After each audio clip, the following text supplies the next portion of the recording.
évfordulója, 10 évvel ezelőtt indult a Zsergó, mondjuk egy kicsit visszamennék, 12 évvel ezelőtt kezdtem el tangozni, és ha Laci és Andi akkoriban nem bíztat, akkor biztos az első alkalom után abba hagytam volna, de azt mondta Laci, hogy el tudok menni az ajtóig, akkor tudok tangozni, ezt el szoktam mindenhol mondani.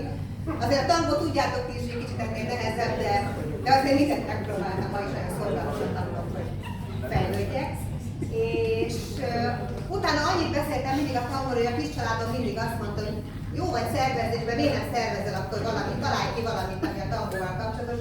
Nem lehet mindig csak az idegeneket meggyőzni minden, hogy akarjanak tangozni, akkor csinálj valamit. És Lacinak akkoriban indult a tanári szeminárium, akkor 2014. januárjában, és akkor többen elkezdtünk hozzá járni, és akkor így alakult, hogy a senior tangó elindult szeptemberben, és az első milongák, akkoriban nem voltak egyébként délutáni milongák, indult a Brán szeptemberben, és a Zsergó akkor még kafénak hívták novemberben, más délutáni milonga nem volt.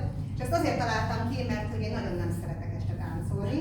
És gondoltam, hogy csinálok magamnak egy milongát, és akkor milyen jól lehet majd táncolni, még abban a csapdába estem, hogy elfelejtettem, hogy ha szervezek, akkor dolgozom, és ma még nem egyet táncoltam egy felet, de túl sokat nem tudok táncolni.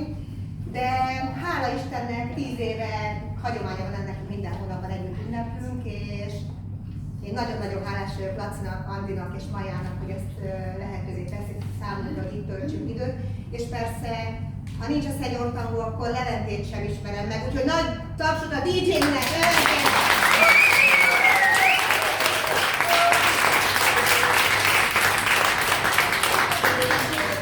Ez nagyon jól díjezik, de azért a legfontosabb az, hogy mi férj és feleség lettünk, és 9. éve boldogítjuk egymást éjjel, akkor most már home office-ból 4 éve, úgyhogy tényleg csodálatos az életünk.